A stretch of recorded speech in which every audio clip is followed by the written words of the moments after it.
Assalamualaikum warahmatullahi wabarakatuh. Perkenalkan, nama saya Afla Zakiarur Rahman. Saya merupakan mahasiswa Prodi D3 Bahasa Mandarin dengan NIM J0B024041.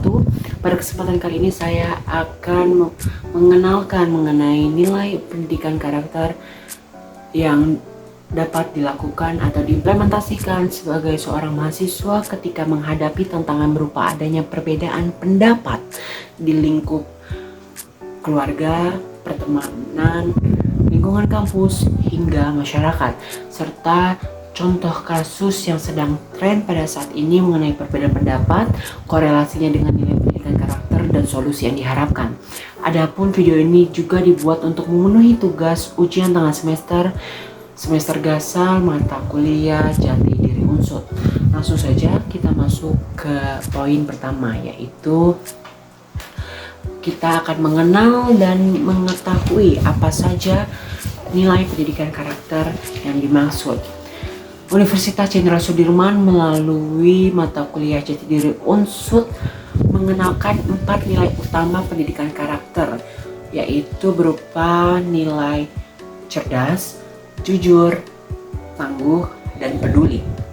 Kita masuk ke nilai yang utama yang pertama, yaitu nilai cerdas. Nilai ini merupakan nilai yang diperoleh dari olah pikir, di mana produk karakter yang ditawarkan berupa karakter yang kritis, kreatif, inovatif, ingin tahu, berpikir terbuka, produktif, berorientasi, ipteks, dan reflektif. Nilai utama yang kedua yaitu jujur, di mana nilai ini diperoleh dari olah hati, yang mana mendapat menghasilkan karakter beriman dan bertakwa, amanah, adil, bertanggung jawab, berempati, berani mengambil resiko, pantang menyerah, rela berkorban, dan jiwa patriotik. Nilai yang ketiga yaitu tangguh, yang mana nilai ini berasal dari olahraga.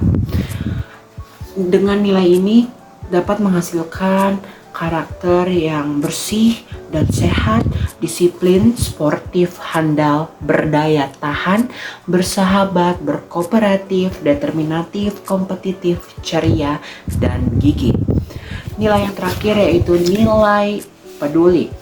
Nilai peduli ini dapat diperoleh dari olah rasa atau karsa.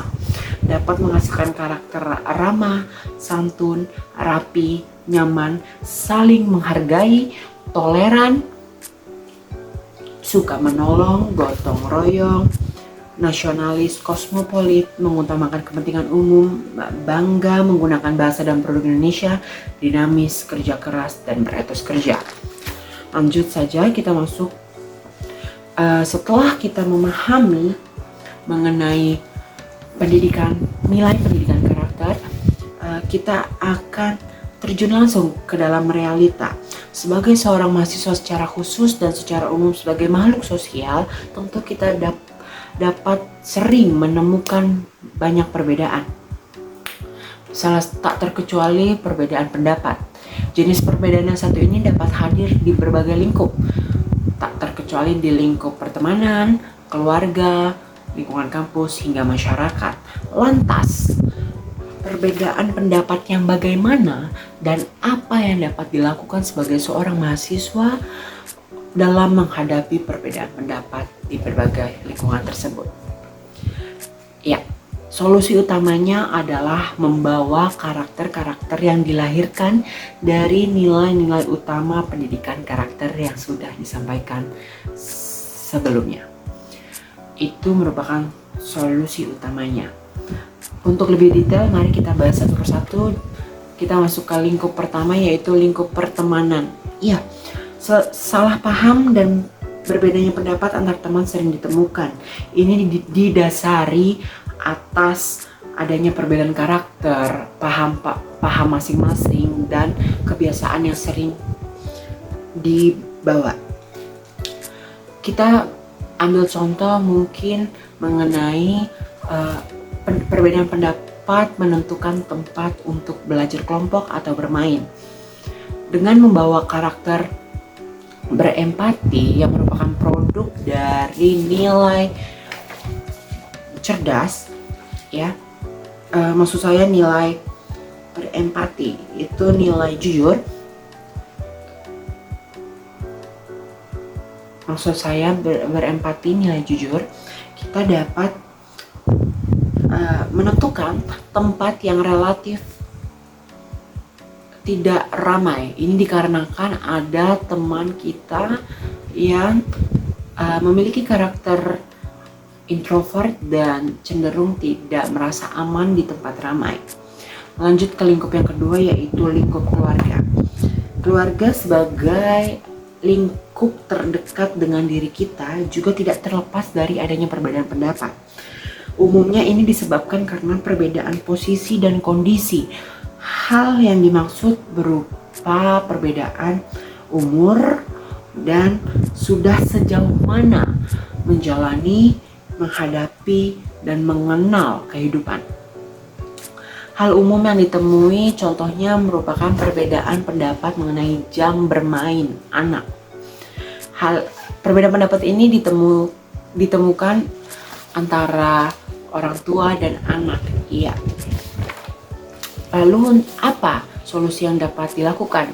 Yaitu kita sebagai seorang mahasiswa dan anak, kita perlu membawa karakter berpikir terbuka. Ya, dengan berpikir terbuka kita dapat memahami secara utuh aturan yang dibuat oleh orang tua dan menyepakatinya jika tidak melanggar hak pribadi kita tentunya. Lanjut mengenai lingkup kampus, lingkungan kampus. Iya, kemajemukan yang hadir di lingkungan kampus membuat kesempatan perbedaan pendapat mudah ditemukan. Sebut saja contohnya ketika ada forum diskusi di mana banyak sudut pandang ditemukan atau dihadirkan oleh masing-masing individu.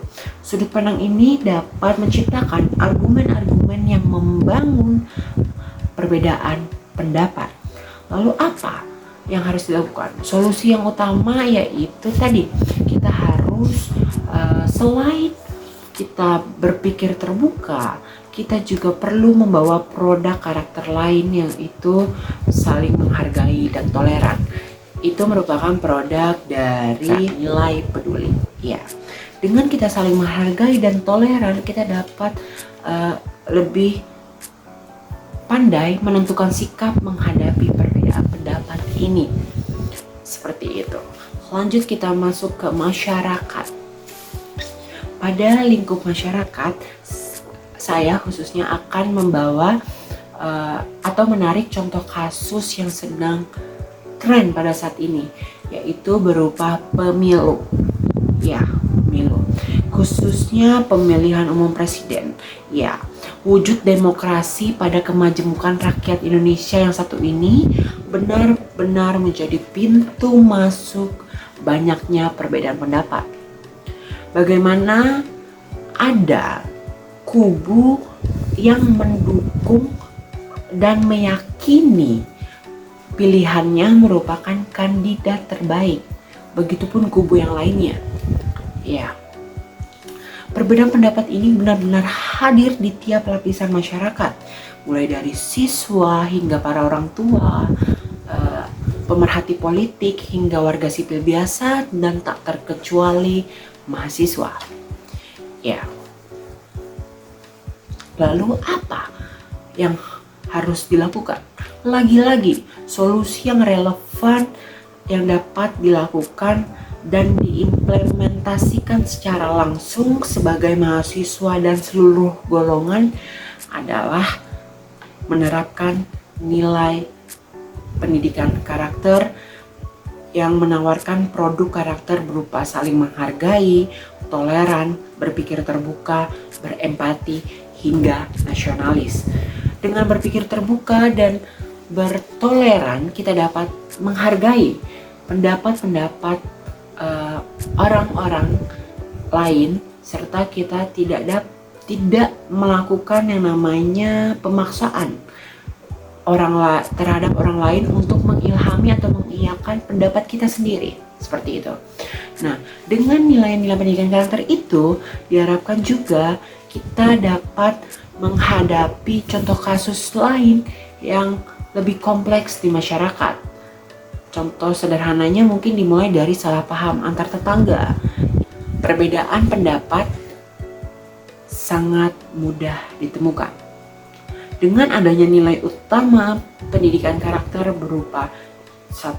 Cerdas yang diperoleh dari olah pikir, jujur yang diperoleh dari olah hati, tangguh yang diperoleh dari olahraga, dan peduli yang diperoleh dari olah rasa atau karsa, yang mana nilai utama pendidikan karakter ini dapat menghasilkan karakter-karakter unggul yang baik. Di antaranya seperti karakter saling menghargai, toleran, berempati, dan berpikiran terbuka. Serta masih banyak lagi produk karakter lainnya yang dapat menjadi kunci solusi dari tantangan berupa perbedaan pendapat. Lebih itu saja yang dapat disampaikan. Mohon maaf bila ada kesalahan dalam pemaparan materi ini, serta ada kesalahan dalam pemilihan kata yang diucapkan. Semoga dengan adanya video ini dapat membawa kebaikan serta manfaat bagi saya sendiri sebagai pembuat video dan penonton dimanapun berada. Kurang lebihnya itu saja yang dapat saya sampaikan. Akhir kata, wassalamualaikum warahmatullahi wabarakatuh. Terima kasih.